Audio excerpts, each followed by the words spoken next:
I knew we were on to something when I started talking to people about our theme for January.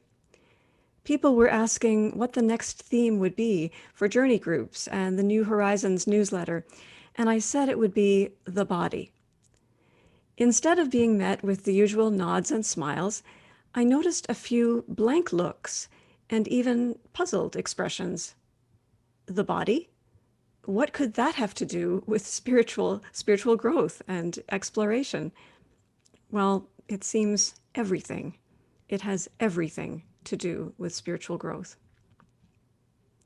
The body sounded so much more physical than our other themes like presence or character. But as we make our way in the world, trying to live with meaning and purpose, trying our best to make ethical choices and to care for others and ourselves, we do that through the physical self that is our body. Our body is the only vehicle we have with which to seek, connect, and serve. How interesting, then, that we so often create psychological distance between ourselves and our bodies. Distance that can prevent us from living fully and offering all we can as human beings. Some of us may carry difficult emotions having to do with our bodies, reflecting critical messages we've absorbed from our culture and the media. Our bodies may hold memories of trauma or abuse. And our bodies may be changing in ways that we find challenging as we age or as we live with illness. There may be many reasons why we find ourselves living in our heads much of the time, split off from the immediate awareness of our physical body. As mindfulness teacher John Kabat-Zinn writes, we evaluate, we judge, we digress, we categorize, we react emotionally and so quickly that the moment of pure sensory experience is lost. For that moment, at least, you could say that we have lost our minds and taken leave of our senses. Together, we are now faced with the central human reality of the body because of the coronavirus pandemic. The widespread illness caused by the virus and the need for each of us to protect ourselves to protect others from its spread is forcing us to be aware of our bodies in new and urgent ways. Also, as Black Lives Matter and other movements have made clear, the body carries political and social meaning, requiring collective response to ensure that all bodies are cared for. With so much suffering made so clear to us this past year, it's a good time to return again to the body, to the who, what, and where we are, that is the gateway to meaning and insight. And so over the next 3 Sundays, we'll be inviting you to stretch into this theme of the body. You're invited to move with it, breathe with it, dance with it, trusting that it will bring you the messages you need right now as we begin this new year in this tumultuous time. 2,000 years ago, the poet Rumi, in the mystical Sufi tradition of Islam, expressed a dilemma that many of us feel today. What should we do when we feel anxiety about the state of the world or the difficulties in our lives? What approach should we take as we seek to resolve our problems and calm our minds? Rumi wrote, "Today, like every other day, we wake up empty and frightened. Don't open the door to the study and begin reading. Take down a musical instrument. Let the beauty we love be what we do. There are hundreds of ways to kneel and kiss the ground." This short poem is well known and widely repeated, yet sometimes, speaking for myself, I think we miss its main point. It's often thought of as a kind of recipe for prayer, a way to reconnect with what we might call the divine, or simply an affirmation of the importance of beauty in our lives. All of these are worthwhile understandings, of course. But today, I'm struck by the contrast between the opening the door to the study and beginning to read, that is, taking an intellectual approach to the emptiness and the fear, and the taking hold of something physical and tangible, the kneeling and kissing the ground that takes place through the body and through physical sensation. Now, the mind is, of course, part of the body, and I don't mean to suggest a disconnection there, nor do I mean any disrespect toward knowledge and reason. But I think Rumi was onto something when he said that the emptiness we sometimes feel can be most readily be filled by sensory awareness, filled by that which is very much at hand. I find evidence of this when I listen to people in the congregation, when you tell me about how you've been making it through this difficult time. Here are a few of the 100 ways of kneeling and kissing the ground that I've heard about recently. We might think of them as ways of staying in love with life, or, if mindfully approached, even as forms of prayer. That is, of opening up a channel to the fullness of life. When I share this list with you, try to remember or to imagine how they feel. Try to connect with the bodily sensation of these many ways of kneeling and kissing the ground. Breathing deeply.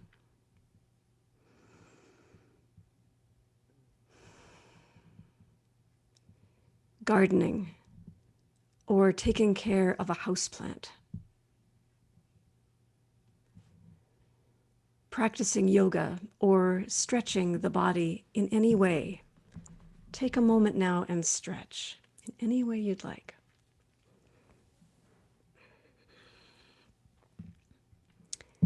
Playing a musical instrument, listening to music, singing, clapping your hands,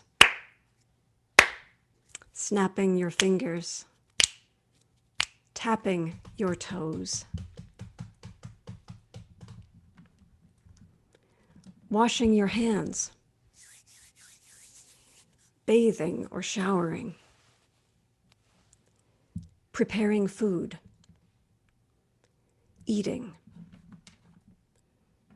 working on a jigsaw puzzle, penciling in a crossword, turning the pages of a book, drawing or painting, playing with a child, tending to someone who is ill, stroking the fur of an animal, feeling the cold wind on your face, wrapping a warm scarf around you, listening to a voice, gazing at a face, noticing how the light falls in your room, laughing, crying, drifting off to sleep, breathing deeply.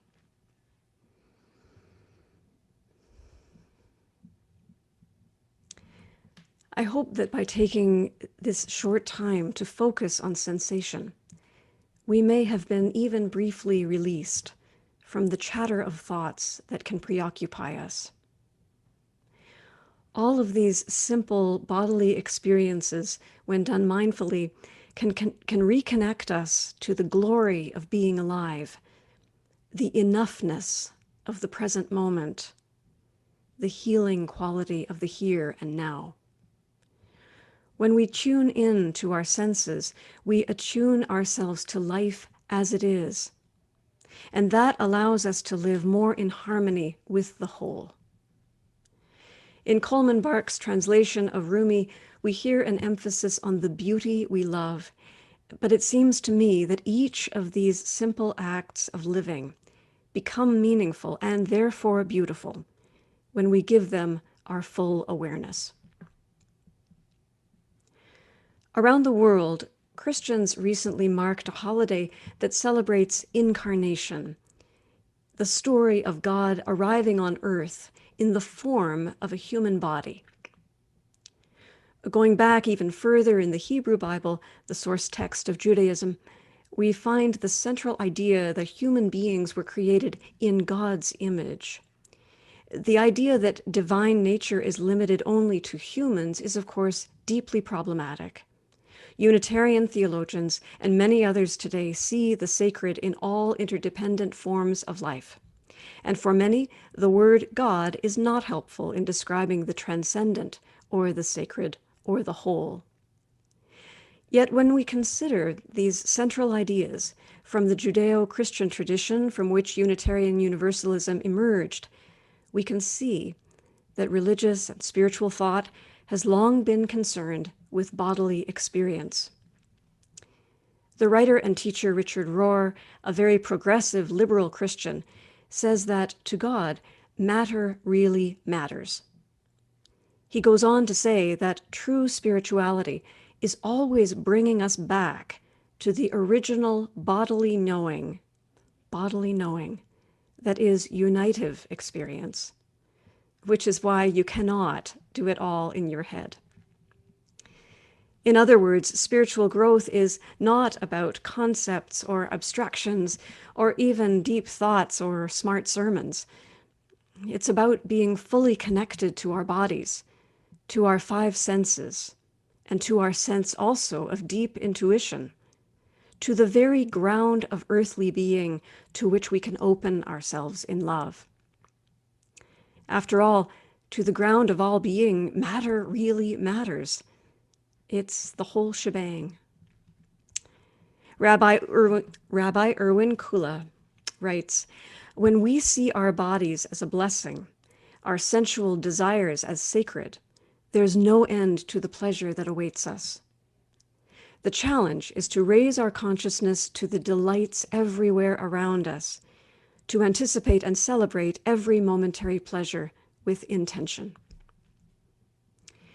Sadly, at many times in human history, including our own, and certainly in much religious doctrine of many faiths, the human body has also been cast in an unfavorable light.